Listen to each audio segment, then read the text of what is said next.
Ayan, so ganito po yung sitwasyon dito mga Q sa Aklan River. Ayan, malapit po yan sa may bandang Libakaw, mga Q.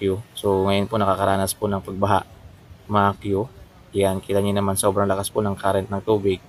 Pero hindi nila alintana, mga Q, yung lakas ng tubig. Yan, yung baha. Yan, pinilit pa rin nilang tumawid, mga Q. Grabe yung tiwala nila sa bangkero, mga Q. Pero napakadelikado niyan, mga Q, ha. Yan, kung ako sa kanila, dapat hindi na sila nagpumilit pang tumawid. Kasi ayan, no, sobrang lakas po. Baha na po talaga, mga Q. Ang nakakatakot kasi dyan, mga Q, ay malalim na part yan. Malalim. Tapos, dagdagan pa ng lakas ng current ng tubig. Pag nahulog ka talaga dyan, mga tatangayin ka talaga ng tubig na yan. Ayan, no. At ang nakakatakot pa dyan, mamaya merong kahoy na inaanod. Tapos, bumangga dyan sa sinasakyan nilang bangka. Naku po, yan, malalaglag talaga lahat ng pasero. Yan, okay lang yan kung lahat marunong lumangoy. Kaso nga lang, kahit marunong kang lumangoy, sa ganyang sitwasyon ng ilog, Makyo, na yung tubig ay malakas, yung current, ay mahirapan ka talaga, Makyo. Ayan, oh, yan. Umiikot yung bangka, Makyo. Yan, umiikot dahil sa persa ng baha, Makyo. Grabe naman, lakas talaga ng loob nila. Pero sana, hindi nila ginawa yan kasi sabi ko nga, walang rewind sa totoong buhay. Sana hindi lang muna sila nagpumilit na tumawid. Kasi nakakatakot, oh. Tingnan nyo naman yung ilog na yan, mga kuyo. Yan, napakalawak ng ilog na yan. Ayan.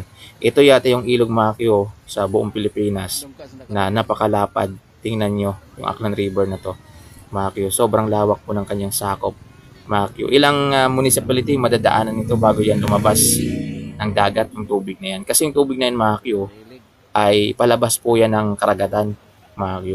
Yung bukanan yan ay doon sa may Camansi Norte, mga Q. So, yan kasing part, nasa bandang Libakaw po yan. Ayan, no? Sobrang lakas talaga ng kanilang loob. Ayan, ako siguro, di ko pipilitin yung sarili ko, mga Q. Kahit dyan na siguro ako matulog sa kabila, kahit hindi muna ako makatawid, mga Q. Basta wag lang po akong sumubok sa ganyang sitwasyon, no? Yan, napaka-peligro yan, napaka-risky na tinatawag. Makyo, na tatawid ka kahit malakas yung baha, Makyo. Okay lang sana kung normal yung flow ng tubig, Makyo. Iyan kasi may kasama po siyang baha. Kasi nga sa lakas na pag-uulan, Makyo, dito po sa Aklan ngayon. Yan, kaya punong-puno talaga ng tubig yung Aklan River. Grabe, nakakatakot. Yan. At ang iniisip ko pa dito, Makyo, siyempre yung tubig na yan. Yan, dadaan yan doon sa pinaglunoran ng binatang si Joros Flores. So, tatangayin yung, kung totoong nalunod, tatangayin na naman yung, lalayo na naman yung katawan. So, mas mahihirapan na talagang hanapin yung bata, Makyo. So, ayan, no. Yan, grabe. Kahit yung bangkero, Makyo, nahihirapan mag-control ng bangka kasi nga umiikot-ikot yung bangka sa lakas ng persa ng tubig. Pero believe ako dito sa mga tao na to.